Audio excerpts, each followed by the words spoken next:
ఓం శ్రీ సాయిరామ్. జై శ్రీరామ్. జై వీరాంజనేయ.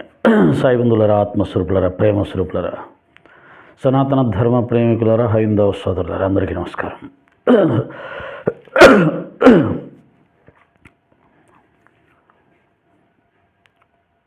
ముఖ్యమైన విషయం ఏంటంటే, రేపు 7, 8, 9 3 రోజులు రాజమండ్రి అవుట్స్కట్స్లో ఉన్నటువంటి వేమగిరి షిరిడి సాయిబాబా గారి మందిరంలో 3 రోజుల పాటు సత్సంగ కార్యక్రమాలు జరుగుతూ ఉన్నాయి. నాకు తెలిసి గత 10 సంవత్సరాలుగా, 1 సంవత్సరం అనుకుంటానంతే, ఆ 1 సంవత్సరం తప్ప ప్రతి సంవత్సరం ఇలా సత్సంగ కార్యక్రమాలని నిర్వర్తించి బాబాగారికి గురుసేవగా సమర్పించటం వేమగిరి మాస్టర్ గారు, గౌరవనీయులు పూజనీయులు శ్రీ వీరభద్ర మాస్టర్ గారికి ఆనవాయితీ. వారు మరొక అజ్ఞాత భక్తులు కలిసి ఎవరి దగ్గర ఎటువంటి చందాలు బహిరంగంగా అడగకుండా వారి సొంత ధనాన్ని బాబాగారికి దక్షిణగా ప్రతి సంవత్సరం ఇలా ఈ కార్యక్రమాల నిర్వహణకు ఖర్చు పెడుతూ సత్సంగ కార్యక్రమాలు ఏర్పాటు చేస్తూ వస్తూ ఉన్నారు. నాకు తెలిసిన పేరు శ్రీనివాసరావు గారు. ఇంకా నాకు కూడా ఎవరు తెలియదు. నేను ప్రతి సంవత్సరం నేను వెళ్తాను. ఆ కార్యక్రమం అంతా స్టార్టింగ్ నుంచి ఎండింగ్ వరకు నాతోటే మాస్టర్ గారు సంప్రదిస్తూ కార్యక్రమాన్ని రూపొందించుకుంటారు. ఎవరిని పిలవాలి, ఎంతెంత టైం ఇవ్వాలి, సబ్జెక్ట్ ఏమి ఇవ్వాలి, ఇలా అన్ని విషయాలు నాతో షేర్ చేసుకుంటూ కార్యక్రమాన్ని పూర్తి చేస్తారు. కానీ ఇప్పటి వరకు నాకు ఆ కార్యక్రమానికి అయ్యే ఖర్చు ఎక్కడి నుంచి వస్తుంది, ఎవరు పెడతారు అనేది తెలియదు. ఒకసారి నేను మాస్టర్ గారిని విషయం గట్టిగా అడిగితే, నేనే పెట్టుకుంటాను, నాతో పాటు మరొక 2, 3 ఉన్నారండి, మా పేర్లు బయటికి రాకూడదు అనేది మా పద్ధతి. అయినా కానీ ఈ కార్యక్రమానికి అందరూ సహకరిస్తేనే ఇవి జరుగుతున్నాయి. ముఖ్యంగా మందిరం వాళ్ళ సహకారం లేకుండా మేము ఈ కార్యక్రమాన్ని నిర్వర్తించలేము. వారెంతో శ్రద్ధాభక్తులతో ఈ కార్యక్రమానికి అన్ని ఏర్పాట్లకు వారు అవకాశం ఇస్తూ ఉంటారు. ఆ మందిరంలో ఈ కార్యక్రమం జరుపుకోవడమే ఎంతో అదృష్టం. అలాగే ఈ కార్యక్రమంలో విజయవంతం కావడానికి కూడా అక్కడ ఆ మందిరంలో జరగడం వల్లే జరుగుతున్నాయని నేను భావిస్తాను. కానీ ఇందులో నా పాత్ర ఏమీ లేదు. నేను చాలా సాధారణమైనటువంటి భక్తుణ్ణి. ప్రతి ఒక్కరూ వేమగిరిలో ఉన్నవాళ్ళు, రాజమండ్రిలో ఉన్నవాళ్ళు, ఇంకా చుట్టుపక్కల మందిరం వాళ్ళు అందరూ సహకరించడం జరుగుతుంది అని ఆ యొక్క నిర్వహణ యొక్క గొప్పతనాన్ని అందరికీ పనిచేస్తాడు తప్ప ఆయన మీద ఉంచుకోడు. మరొక మాట చెప్పాలి ఆయన గురించి. కార్యక్రమానికి అందరినీ 1కి 10 సార్లు ఫోన్లు చేసి పిలవడం, ఆ వచ్చేవాళ్ళు రాజమండ్రిలో మొదటి ట్రైను రాత్రి 4 గంటలకు 3 గంటలకు దిగితే ఆయన 2 గంటలకే అక్కడికి వెళ్ళి కూర్చుంటాడు. వేమగిరి అనేది రాజమండ్రికి దాదాపు ఒక 15-20 కిలోమీటర్ల దూరంలో ఉంటుందనుకుంటాను. అక్కడి నుంచి ఆయన 2-3 గంటలకి స్టేషన్కి వెళ్ళి కూర్చుంటాడు. ఆయన వయసు ఇప్పుడైతే 84, అంటే దాదాపు 74 ఏళ్ళ వయసు నుంచో 70 ఏళ్ళ వయసు నుంచో ఈ విధమైనటువంటి శ్రద్ధాభక్తులతో బాబా కార్యక్రమం నిర్వర్తించుకుంటూ ఉన్నారు. మొదటి ట్రైన్ 3-4కు వస్తే అప్పటి నుంచి లాస్ట్ ట్రైన్ 6:30-7 గంటలకు వస్తే అప్పటిదాకా స్టేషన్లోనే కూర్చొని అందరినీ పర్సనల్గా ట్రైన్ దిగిన వాళ్ళని ఆహ్వానం పలుకుతూ కార్యక్రమం జరిగే చోటికి తీసుకెళ్ళడం, లేదా స్టేషన్ ముందు ఉన్నటువంటి హోటళ్ళలో వారికి గదులు ఏర్పాటు చేయడం, అక్కడికి వారిని చేర్చటం, మళ్ళీ 8 గంటల్లోగా కార్యక్రమం దగ్గరికి వచ్చేసి అక్కడ ఏర్పాట్లన్నీ చూసుకోవడం, అలా వారి యొక్క కార్యనిర్వహణ అనేది ఉంటుంది. బాబాగారి భక్తులు ఎంత శ్రద్ధతో కార్యక్రమం చేయాలో ఆయన చూసి నేర్చుకోవాలి. పిలిచిన అతిథులను ఎంత మర్యాదగా చూసుకోవాలో ఆయన్ని చూసి నేర్చుకోవాలి. అంత వయసులో కూడా ఏమాత్రం అలసట లేకుండా ఎలా చేస్తున్నాడు ఈ కార్యక్రమాలని అనేది ఒక పెద్ద ఆశ్చర్యం. అదే గురువు యొక్క అనుగ్రహం. ఆయన చూపే శ్రద్ధ భక్తులకి నిష్కామ కర్మ, వారు చేసే నిష్కామ కర్మ, ఎటువంటి కోరికను ఆశించకుండా చేసే దానికి వారు ఈ విధంగా బాబా ద్వారా అనుగ్రహాన్ని పొంది చేయగలుగుతున్నారు. నేను మొన్న వారింటికి వెళ్ళాను. ఆయన ఎక్కువగా మేడపైన ఉంటారు. ఆయనకు కావాల్సిన బుక్స్ అన్నీ అక్కడ ఉంటాయి. ఆయనకు సంబంధించిన బాబాకు సంబంధించిన అన్నీ కూడా పైనే ఉంటాయి. కాబట్టి ఆ మేడ మెట్లు మీరు చెబితే నమ్మరు, ఒక్కొక్క మెట్టు ఒక అడుగు ఉంది, అడుగు కంటే ఎక్కువ ఉంది అనాలేమో, అలా ఉంది. ఒక అడుగుకు తగ్గదు. నేను ఎక్కడానికి చాలా ఇబ్బంది పడ్డాను. ఆ 84 ఏళ్ల వయస్సులో ఆయన మాటల్లో, వారి ధర్మపత్ని మాటల్లో రోజుకు 20 సార్లైనా ఆ మెట్లు ఎక్కుతుంటారు, దిగుతుంటారు. మరి ఇంతవరకు ఆయనకి మోకాలు నొప్పులు ఎందుకు రాలేదు? తెలియదు అనకూడదు, బాబా అనుగ్రహం తప్పేముంటుంది. అది ఒక చాదస్తం అనిపిస్తుంటుంది ఆయన చేసే పనులు. కొన్ని చూసినప్పుడు చెబితే వినరు. కొన్ని మాస్టర్ గారు ఇప్పటికే చాలా ఖర్చు పెడుతున్నారు. వచ్చే వాళ్ళకి శాలువాల కప్పడాలు ఇవన్నీ మానేయండి. అందరికీ మళ్ళీ ఆ గోదావరి రుచులు అని చెప్పి అక్కడ ఉండే ప్రసిద్ధి చెందిన స్వీట్స్ అన్నీ కూడా ప్యాకెట్లు కట్టి, ఆడవాళ్ళకైతే చీరలు పెట్టి, మెమోంటోలు ఇచ్చి, స్వీట్లు పెట్టి, పండ్లు పెట్టి, ఇలా ఒక పెద్ద సారె పెట్టి పంపిస్తుంటాడు. దానికి చాలా ఖర్చు అవుతుంది కదా, అవన్నీ ఎందుకు వద్దు అని చాలాసార్లు గట్టిగా చెప్పాను. మీరు ఇలా చేస్తే మరొకసారి రానని కూడా చెప్పాను. అయినా కానీ ఏదో రకంగా చెప్పి మా నోరు మోపిస్తాడు. ఆయనకి తోడు అప్పారావు గారు కూడా. వాళ్ళ ప్రేమను కాదనకూడదండి. బాబాగారి మార్గంలో ప్రేమను కూడా మనం కాదనకూడదు అంటాడు. పెద్ద ఆయన కదా, ఆయన చెప్తే కూడా మనం వినాల్సిందే. ఎందుకంటే పెద్దవాళ్ళు చెప్పింది వినడం నేర్చుకోవాలి. మనకి ఇష్టమున్నా ఇష్టం లేకపోయినా పెద్దవాళ్ళు పెద్దవాళ్ళే. అది మన సనాతన ధర్మంలో చెప్పబడింది. దురదృష్టం కొద్దీ ఇప్పుడు పెద్దవాళ్ళు కాదు కదా, రాజుగారు చెప్పినా వినవనే మూర్ఖత్వం ఉన్నటువంటి సమాజం తయారవుతుంది. అది దేశానికి మంచిది కాదు, మన ధర్మం కాదు. కాబట్టి ఇక పెద్ద ఆయన చెప్పాడు కదని అప్పటి నుంచి నేను సరే ఇష్టం లేకపోయినా సెలవ కప్పించుకోవడం. ఇక సారే అవన్నీ కొద్దిగా తగ్గిస్తారు, ఒకసారి మళ్ళీ మొదలు పెడతాడు. 3 రోజులు కార్యక్రమం చేయడం, 3 రోజులు 150 మందికి 200 మందికి భోజనాలు ఏర్పాటు చేయడం, కార్యక్రమం ఏర్పాటు చేయడం, మళ్ళీ వాళ్ళందరికీ వచ్చిన వాళ్ళకి రూములు ఏర్పాటు చేయడం. ఇప్పుడైతే దాదాపు ఒక 20 రూముల దాకా ఏర్పాటు చేయాల్సి వస్తుంది. నేను చెప్తాను, ప్రసంగాలు చేసేవారికి మాత్రమే మీరు రూములు ఏర్పాటు చేయండి.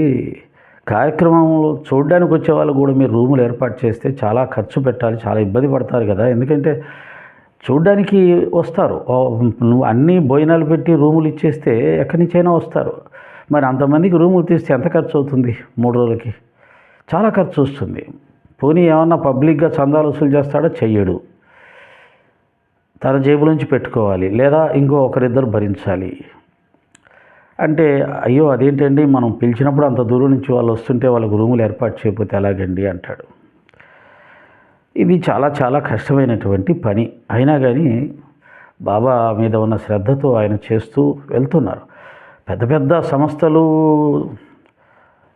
చందాలు వసూలు చేసి కార్యక్రమాలు చేసేవాళ్ళు కూడా కార్యక్రమానికి ముఖ్యమైన వాళ్ళు, ముఖ్యంగా ప్రవచకులు ఎవరున్నారో, అలాగే చీఫ్ గెస్ట్లు ఎవరున్నారో వారికి మాత్రమే రూములు ఏర్పాటు చేస్తారు. వాళ్ళకు రూములు ఏర్పాటు చేయాలన్నా కష్టమే అనే పరిస్థితుల్లో కార్యక్రమాలు జరుగుతున్నాయి. వాళ్ళు ఏం చేస్తున్నారంటే కార్యక్రమాన్ని 3 రోజులు చాలా ఘనంగా ఏర్పాటు చేస్తున్నారు. ఆ ఘనమైన ఏర్పాట్లకు వాళ్ళు వసూలు చేసిన డబ్బులంతా ఖర్చు పెట్టేస్తున్నారు. కానీ ముఖ్యంగా ఈ ప్రవచకులకు వీళ్ళకి రూములు తీయాలంటే కాస్త వెనక ముందు అవుతున్నారు. దానివల్ల సమస్యలు వస్తున్నాయి, కార్యక్రమాలు ఇబ్బందిగా నడుస్తున్నాయి. అది కూడా జరుగుతుంది. దాన్ని కూడా సరి చేసుకోవాలి మనం. ఎందుకంటే ప్రవచకులు లేకుండా కార్యక్రమం లేదు. ప్రవచకులతోటే కార్యక్రమం సత్సంగం అంటే 3 రోజులు జరిగినా 2 రోజులు జరిగినా మరి వారికి మనం కనీస మర్యాద చూపించకపోతే వాళ్ళు అసంతృప్తితో కార్యక్రమంలో పాల్గొంటే ఎలా సక్సెస్ అవుతుంది? కాబట్టి మినిమం కార్యక్రమానికి ఎవరైతే ముఖ్యమైన వక్తలకు వస్తారో వారికి చెయ్యాలి. అది చెయ్యలేము అని అంటే ఆ కార్యక్రమాలు జరగవు. ఒకసారి జరగవచ్చు, 2 సార్లు జరగవచ్చు, తర్వాత జరగవు. కాబట్టి ఆ విధమైన మార్పు కూడా కానీ మాస్టర్ గారు ప్రవచకులకు కాకుండా, చీఫ్ గెస్ట్లకు కాకుండా కార్యక్రమాల్లో పాల్గొనడానికి చూడడానికి వచ్చే వాళ్ళు కూడా రూములు అరేంజ్ చేస్తానంటాడు. దాన్ని బట్టి ఆయన ఎంత గొప్ప బాబా భక్తుడు, బాబా కార్యక్రమం కోసం ఎంతగా ఆయన కష్టపడదలుచుకున్నాడు. ఎంతైనా సరే అది బాబా కార్యక్రమం, ఎవరికి ఏ ఇబ్బంది కలగకూడదు అనే భావన అనేది ఈ రోజుల్లో రావడం చాలా చాలా కష్టం. అందుకని వారు ఆ విధంగా వారిని మనం ఆదర్శంగా తీసుకోవాలి కార్యక్రమం నిర్వర్తించేటప్పుడు. నేనైతే నాకు చేత కాదు, నా శక్తి, నేను కూడా అంతే, ఎవరిని అడగను కాబట్టి, ఎవరో ఒకరిద్దరితోటే నడుస్తుంది కాబట్టి నేను పిలిచేటప్పుడే చాలా జాగ్రత్త వహిస్తాను. అంటే మొహమాటానికి పిలవను. ఈ వ్యక్తి నాకు అవసరము కావాలి అంటే ఆ వ్యక్తిని పిలుస్తాను. నాకు బాగా తెలిసిన వాళ్ళను కూడా, నాకు రాష్ట్రమంతా తెలుసు కదా, కాబట్టి నేను బాగా తెలిసిన వాళ్ళను కూడా పిలవను. ఎందుకంటే పిలిస్తే ఖచ్చితంగా వారు వస్తారు. వస్తే వారిని ఏర్పాటు చేయాలి. నేను చేయలేను, అంతమందికి రూములు తీయలేను, నా శక్తి లేదు. అలాగని నేను అందరినీ అడగలేను. కాబట్టి ఏం చేస్తాను, ఓ 10 మంది 15 మంది ఇంతవరకే నేను భరించగలిగింది. నేను పిలిస్తే ఒక 100 మంది వస్తారు బయట నుంచి. అందరూ చీఫ్ గెస్టులు, పెద్దవాళ్ళు లాంటి వాళ్ళే. మరి వాళ్ళందరికీ నేను ఏర్పాటు చేయాలి కదా, నా వల్ల కాదు. అందుకని చాలామంది సాయిదాస్ గారు మమ్మల్ని పిలవకుండానే కార్యక్రమం చేస్తున్నారు అనుకున్న వాళ్ళు కూడా ఉన్నారు. అనుకోని నేను పిలిస్తే వారికి సముచిత గౌరవం ఇవ్వాలి. అలాగే కార్యక్రమంలో కూడా వారికి ఒక ముఖ్యమైన పాత్ర ఇవ్వాలి. అంటే మాట్లాడగలిగిన వాళ్ళని పిలిచినప్పుడు మాట్లాడడానికి అవకాశం ఉంటేనే పిలుస్తాను. ఒక 20-30 మంది మాట్లాడగలిగే వాళ్ళు ఉన్నప్పుడు వాళ్ళు పిలిచి నేను వాళ్ళని మాట్లాడడానికి అవకాశం ఇవ్వలేకపోతే పిలవకూడదు, అవమానించినట్టు అవుతుంది. ఇలా కొన్ని పద్ధతులు పాటించడం వల్ల కొంతమంది మమ్మల్ని పిలవకుండానే చేసుకుంటాడు ఆయన కార్యక్రమం, మేము ముఖ్యమైన వాళ్ళం కాదా, వాళ్ళేనా అని అనుకునే వాళ్ళు కూడా ఉంటారు. బట్ అది నా పద్ధతి. పిలిస్తే వారికి సముచిత గౌరవం ఇవ్వాలి, అవకాశం ఇవ్వాలి, ఏర్పాట్లు చేయగలగాలి. అవి లేనప్పుడు పిలవనేకూడదు. అలా కొంత ఖచ్చితమైన కొన్ని విధానాలతో ముందుకు వెళ్తే కొంతమందికి మనం ఇబ్బందికరమైన వాళ్ళుగా ఫీల్ అవుతారు, మనం నచ్చం, అవి కూడా ఎదుర్కొంటున్నాం. సరే, అవన్నీ ఎదుర్కోక తప్పదు. అందరినీ మనం నచ్చేలా చేసుకోలేం, అందరి చేత మనం మంచివాడు అనిపించుకోలేం. అలా అనిపించుకోవాలంటే అన్ని కష్టాలే. కాబట్టి సాయిరాం అన్ని బాబా చూసుకుంటాడు, బాబా వదిలేసి ఇలా. కానీ మాస్టర్ గారు మాత్రం అందరినీ పిలుస్తాడు.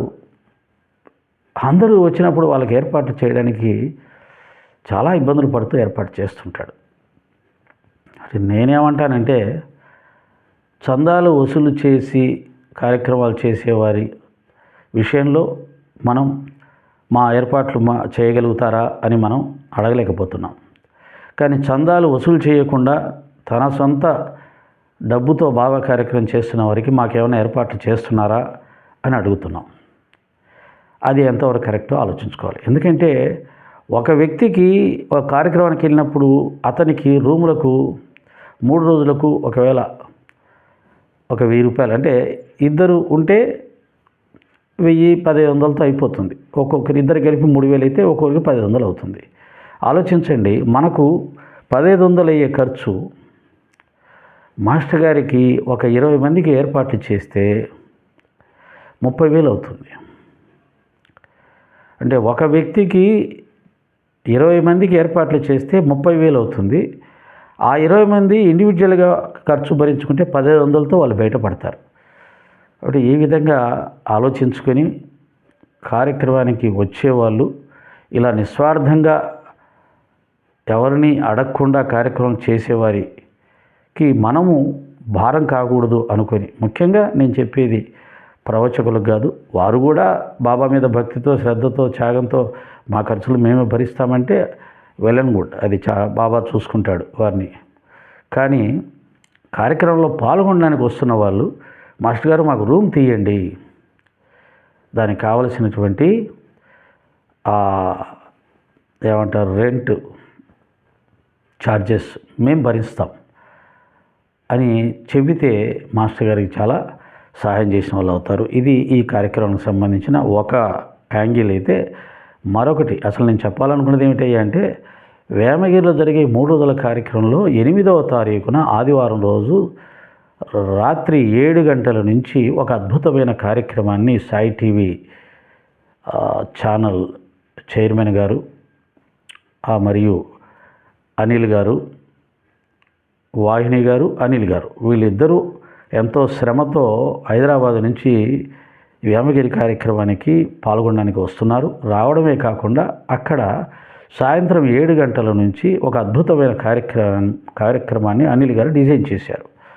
సాయి భక్త సమ్మేళనంగా ఆ కార్యక్రమాన్ని సంబోధిస్తూ లైవ్ కార్యక్రమం ఒకటి పెట్టారు.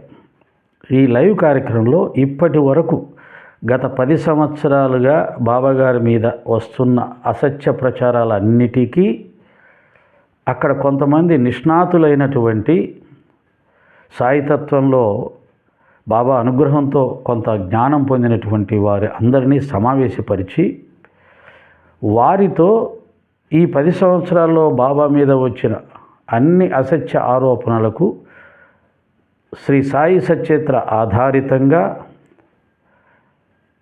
సమాధానాలు పర్ఫెక్ట్గా, నిక్కచ్చిగా, ధర్మబద్ధంగా ఇప్పించే ప్రయత్నం చేస్తున్నారు. ఇంకా చెప్పాలి అంటే,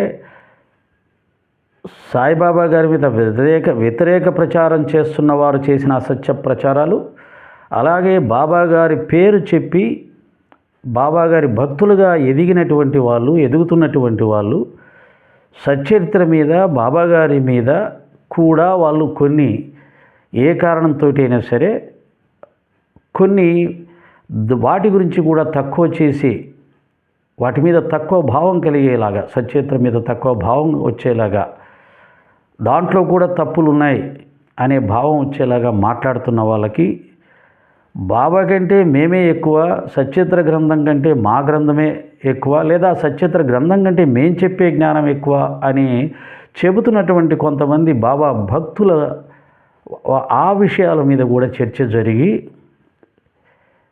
ఇదంతా ఎందుకు జరుగుతుంది, ఇది కరెక్టేనా, దీని యొక్క పర్యవసానం ఎలా ఉంటుంది, భవిష్యత్తులో సాయి తత్వాన్ని సాయితత్వంగా అంటే బాబాగారు ఏ ఉద్దేశంతో ఈ భూమి మీద అవతరించారో, ఏ ఉద్దేశంతో వారు ఒక విచిత్రమైన వేషధారణతో జీవించారో, 2 మతాల పద్ధతుల్ని ఆచరిస్తూ గౌరవిస్తూ ఎందుకు అలా జీవించాల్సి వచ్చింది, దాని అంతరార్థం ఏంటి, వారి లక్ష్యం ఏమిటి, అలాగే సచరిత్రలో తప్పులు ఉన్నాయా, అవి సరిచేయాల్సిన అవసరం ఉందా, అసలు తప్పులున్నాయని అనటం అనేది సాయి తత్వానికి, బాబాగారికి, ఆ సచ్చరిత్రకి 100 సంవత్సరాలుగా లేని ఇటువంటి విషయాలు ఇప్పుడు ఎందుకు సాయి భక్తుల నుంచే వెలుగులోకి వస్తున్నాయి, సాయి సంస్థానం వారిని కూడా ఎందుకు కన్ఫ్యూజ్ చేస్తున్నారు, ఇది ఎంతవరకు సబబు? నేను చెప్పాను, ఇంకోరు కూడా చెప్పారు, లక్షల సంవత్సరాల నుంచి లేదా వేల సంవత్సరాల నుంచి రామాయణంగానే ఉంది. రామాయణంలో కూడా ఎన్నో విషయాలు విమర్శకు అవకాశం ఉండేలా ఉన్నాయి. అలాగని రామాయణం మార్చబడలేదు. భారతం కూడా అంతే, మార్చబడలేదు. ద్రౌపదికి 5 మంది భార్యలా ఎగతాళి చేసేవాళ్ళు ఉంటారు. భాగవతంలో కృష్ణుడు గోపికల వస్త్రాలు దొంగిలించాడంటే దాన్ని విమర్శించే వాళ్ళు ఉంటారు, దాన్ని మార్చలేదు. సీతమ్మ తల్లిని అగ్నిప్రవేశానికి పరీక్ష పెట్టే ముందు రాముడన్న మాటలు ఎంతో ఇబ్బందికరంగా ఉంటాయి. దాన్ని మార్చలేదు. కానీ సచ్చరిత్రలో అటువంటి ఒక్కటి కూడా అటువంటి అవకాశం ఇచ్చే పదము లేకపోయినా అనవసరంగా మనం దాన్ని అవగాహన చేసుకోలేక వాటిలో తప్పులున్నాయని మనమే చెబుతూ వాటిని మార్చాలి అని ఒక ప్రయత్నం చేస్తూ ఉండడం అనేది భవిష్యత్తులో సచ్చరిత్ర యొక్క గొప్పతనానికి, దాని నిజాయితీకి, బాబాగారి తత్వానికి, అవతార కార్యానికి అది చాలా పెద్ద ప్రమాదం అవుతుంది. కాబట్టి ఈ అన్ని విషయాల్లో కూడా ఇక్కడ చర్చించబడుతుంది. ఎందుకంటే అందరూ బాగా గుర్తుపెట్టుకోవాలి, సాయిబాబా గారి మార్గమన్నా సాయిబాబా గారన్నా అది ఏ ఒక్కరికో సంబంధించింది కాదు, ఏ ఒక్కరికి సంబంధించింది కాదు. అది మొత్తం విశ్వవ్యాప్తమైన సాయి సమాజానికి సంబంధించింది. దాని మీద భిన్నాభిప్రాయాలు ఉండొచ్చు, ఉంటాయి కూడా. అందరూ ఒక రకంగా ఆలోచించలేరు, అందరికీ ఒకే రకమైన జ్ఞానం ఉండదు, అందరికీ ఒకే రకమైన బాబా అనుగ్రహం ఉండదు. కాబట్టి ఖచ్చితంగా కొన్ని వందల వేల అభిప్రాయాలు ఉంటాయి. ఆ అభిప్రాయాలన్నింటినీ కూడా మనం ఆహ్వానించాలి, భక్తుల ముందు పెట్టాలి. ఆ భక్తులు ఎవరికి ఏది నచ్చితే దాన్ని స్వీకరిస్తారు, దాన్ని ఆచరిస్తారు. రామచంద్రుని అందరూ, రాముని భక్తులందరూ ఒకే రకంగా తీసుకోరు, కృష్ణుని భక్తులందరూ ఒకే రకంగా తీసుకోరు, ఒక్కొక్కరు ఒక రకంగా తీసుకుంటారు.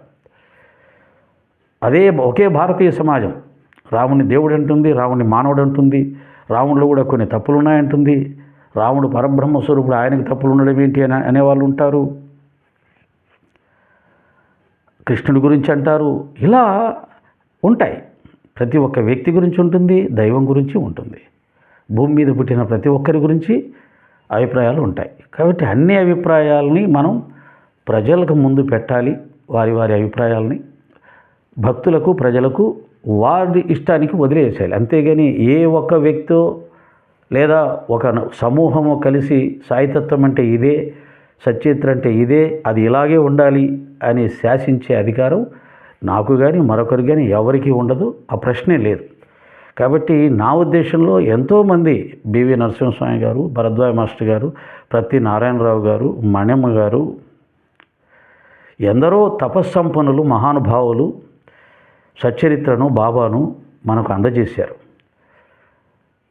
వారు ఏర్పాటు చేసినటువంటి ఆ మహత్తరమైనటువంటి మార్గాన్ని, ఆ గ్రంథరాజాలని, బాబాగారి తత్వాన్ని మనం అదే విధమైనటువంటి స్థాయిలో దాన్ని నిలబెట్టాలి తప్ప దాన్ని మరొక పద్ధతుల్లోకి తీసుకెళ్ళి మేము వారికంటే గొప్పవాళ్ళం అనిపించుకోవాలని ప్రయత్నం చేస్తే ఆటోమేటిక్గా దాన్ని వ్యతిరేకించే సాయి సమాజం కూడా ఉంటుంది. వారు చూపిన మార్గంలో నడవాలని, ఎందుకంటే కొంతమంది పెద్దలు చూపిన మార్గంలో నడుస్తారు. వాల్మీకి రామాయణం రాశాడంటే ఇంకంతే, దాంట్లో ఆ తప్పులు పట్టడం, అది అలా లేదు ఇలా లేదు అని అంటే అది పైత్యం అవుతుంది, జ్ఞానాహంకారం అవుతుంది. అలానే వాళ్ళు ఉన్నారు కదా.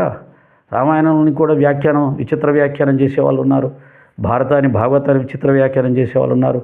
దురదృష్టం ఏంటంటే ఈ మధ్య సచ్చరిత్రను కూడా విచిత్ర వ్యాఖ్యానం చేసేవాళ్ళు వచ్చారు. వీళ్ళందరూ ఎక్కడి నుంచి వచ్చారయ్య అంటే వీళ్ళందరూ నిజమైనటువంటి భక్తులు కాదు. వేరే వేరే సంప్రదాయాల్లో నుంచి, అసలు నాస్తికత్వంలో నుంచి, హేతువాదంలో నుంచి, జన విజ్ఞాన వేదికల్లో నుంచి వచ్చిన వారిలో కొందరు సచ్చరిత్ర మీద కూడా విచిత్ర వ్యాఖ్యానాలు చేయడం మొదలుపెట్టారు. ఇంకా అనేక రకాలుగా జరగవచ్చు. ఇది ప్రపంచం కదా. ఇంకా అనేక సంస్కారాలు ఉన్న వాళ్ళు కూడా దాంట్లో ప్రవేశిస్తారు. ఆ వచ్చిన వాళ్ళలో వారి గత సంస్కారాలని అనుసరించి మాట్లాడుతుంటారు. అవే నిజం అనుకుని పోతే సాయితత్వం ఎక్కడికో వెళ్ళిపోతుంది, చాలా ప్రమాదంలో పెడుతుంది. కాబట్టి సనాతన ధర్మ పద్ధతిలో, సనాతన ఋషి సంప్రదాయంలో బాబాగారు జీవించారు, బోధించారు. మానవజనం పరమార్థం ఒక్క మోక్షం పొందడం మాత్రమే, దానికి కావలసినటువంటి మార్గమే సాయి మార్గం. ఆ ఒక్క లక్ష్యంతో మనం ఆలోచించి ముందుకు వెళ్ళినప్పుడు అన్నీ మనలో ఉన్న బలహీనతలన్నీ సర్దుకుంటాయి, మన అహంకారం నశించిపోతుంది. మనం బాబాగారికి శరణాగతి చేస్తాం, ఆయన పాదధూళిగా జీవించడానికి సిద్ధపడతాం. లేకపోతే ఆయనకంటే నేనే ఎక్కువ, ఆయన సత్యత్ర కంటే నేనే ఎక్కువ అనే అహంకారం మాటలు కూడా వస్తూనే ఉంటాయి. గతంలో విన్నాం కొంతమంది నుంచి, మళ్ళీ వింటూ ఉన్నాం. కాబట్టి దీనిని సాయి భక్తులుగా మనం అంగీకరించే ప్రసక్తి లేదు. వీటన్నిటి మీద రేపు వేమగిరిలో జరిగే కార్యక్రమంలో చర్చ జరుగుతుంది. జరగాలి, చర్చలు జరగాలి. ఎవరైతే సత్యత్ర కంటే మేమే గొప్ప, బాబా కంటే మేమే గొప్ప, మా ఆశ్రమానికి రండి, మా పాదాలు దర్శిస్తే, మమ్మల్ని దర్శిస్తే షిరిడీకి వెళ్ళిన దానికంటే ఎక్కువ గొప్ప ఫలితం వస్తుంది, వైబ్రేషన్స్ వస్తాయని చెప్పుకొని ప్రచారం చేసుకుంటూ బతుకుతున్నారో, బాబాగారి సత్యత్ర చదవకండి, నేను రాసిన చరిత్ర చదవండి అని చెప్పుకొని బతుకుతున్నారో, బాబాగారికి భక్తులకు మధ్యలో గురువులుగా తయారయ్యి బాబా మార్గాన్ని పక్కదారి పట్టిస్తున్నారో వారందరి గురించి మనం మాట్లాడుకోవాల్సిందే. లేకపోతే నిజమైన సాయితత్వం భక్తులకు అందడం కష్టం. ఇవన్నీ సమాజంలో బాబా తత్వం అనే ప్రవాహంలో జరుగుతుంటాయి. వీటన్నిటిని మనం స్వీకరించగలగాలి. నిజమైన సాయి మార్గాన్ని ఏర్పాటు చేసుకొని ఆ మార్గం బాబాకు భక్తులకు మధ్యలో మరొక గురువు లేని ఒక మార్గం ఏర్పడాలనేది నా లక్ష్యం మొదటి నుంచి కూడా. బాబా మార్గంలో గురువుగా వచ్చిన వాళ్ళందరూ కూడా బాబాగారి భిక్షతో, బాబాగారి ప్రార్థనతో, బాబాగారి అనుగ్రహంతో కొంత జ్ఞానం పొంది ఆ జ్ఞానం అనే ఒక ప్రకాశంతో భక్తులను ఆకర్షించి గురువులుగా కూర్చొని పీటేసుకొని కూర్చొని బాబాను పక్కకు జరిపేశారు. ఇది మొదటి నుంచి నాలాంటి చాలామంది భక్తులకు నచ్చని వ్యవహారం. కాబట్టి బివి దేవు గారి విషయంలో సచేతల్లో బాబాగారు చెప్పిన దాన్ని నేను నమ్ముతాను, దాన్ని ఆచరిస్తాను, దాన్నే ప్రచారం చేస్తాను. భక్తుడికి బాబాకి మధ్యలో ఎవరైనా గురువులు ఉంటే వారికి చింకి గుడ్డలు మాత్రమే దొరుకుతాయి. నేను పట్టు వస్త్రాలు ఇవ్వడానికి సిద్ధంగా ఉండగా నువ్వు చింకి వస్త్రాల కోసం ఎందుకు ప్రయత్నం చేస్తామని బివి దేవు గారి ద్వారా మనలాంటి భక్తుల్ని ఆయన హెచ్చరించారు. కాబట్టి ఆ విధమైనటువంటి మార్గాన్ని ఏర్పాటు చేసుకోవడానికి బాబాగారిని మాత్రమే గురువుగా భావించుకునే వాళ్ళందరూ ఈ కార్యక్రమానికి రండి. మీరు ఎక్కడ ఉన్నా బాబాగారి మాత్రమే గురువు అనే భావనతో ఉండండి, దాన్ని ప్రచారం చేయండి. బాబా మార్గంలో మరొక గురువుల్ని రాకుండా అడ్డుకోవాలి. తయారయ్యే వాళ్ళు తయారవుతారు, మనం ఆపలం ఎవరిని. ఇప్పుడు నన్ను కూడా గురువు అనే వాళ్ళు ఉన్నారు, వాళ్ళు మనం ఆపుతామా? కానీ నేను గురువుని అనేవాడు, నేనే గురువుని అనేవాడు నన్ను దర్శనం చేసుకుంటే బాబాను కూడా దర్శనం చేసుకోవాల్సిన అవసరం లేదు. బాబా చెప్పిన దానికంటే నా దగ్గర ఇంకా ఎక్కువ జ్ఞానం ఉంది. సచరిత్ర చదివితే మీకేం రాదు, నేను చెప్పేదే అత్యున్నతమైన జ్ఞానం అని ఎవరైతే నేను అంటూ ఉంటారో అటువంటి వాళ్ళని సాయి మార్గంలో దూరంగా పెట్టే ప్రయత్నం ప్రతి సాయి భక్తుడు చెయ్యాలి అని అందరికీ సవినయంగా మనవి చేస్తూ, నిజమైన సాయి తత్వాన్ని నిలబెట్టుకోవడం ఎలా, అలాగే బాబా మీద వస్తున్న అసత్య ఆరోపణలు, అలాగే బాబా భక్తులుగా ఉంటున్న కొంతమంది గురువుల పేరుతో చేస్తున్నటువంటి రాద్ధాంతం, వీటన్నిటి మీద చర్చ జరుగుతుంది వేమగిరిలో 8వ తారీఖు రాత్రి 7 గంటల నుంచి. జిజ్ఞాసువులు, నిజమైన సాయి భక్తులు, బాబాను మాత్రమే గురువుగా భావించుకోవాలనుకునే వాళ్ళు, అటువంటి ఒక సమాజం కావాలనుకున్న వాళ్ళు ఈ కార్యక్రమానికి వచ్చి ఆశీర్వదించవలసిందిగా, కార్యక్రమాన్ని విజయవంతం చేయవలసిందిగా కోరుకుంటున్నాను. అదే సందర్భంలో ఈ సాయి టీవీ ఛానల్ ద్వారా ఇటువంటి గొప్ప కార్యక్రమాన్ని రూపొందించిన అనిల్ గారిని, అమ్మాయి వాహిని గారిని కూడా అభినందిస్తూ సాయిరాం.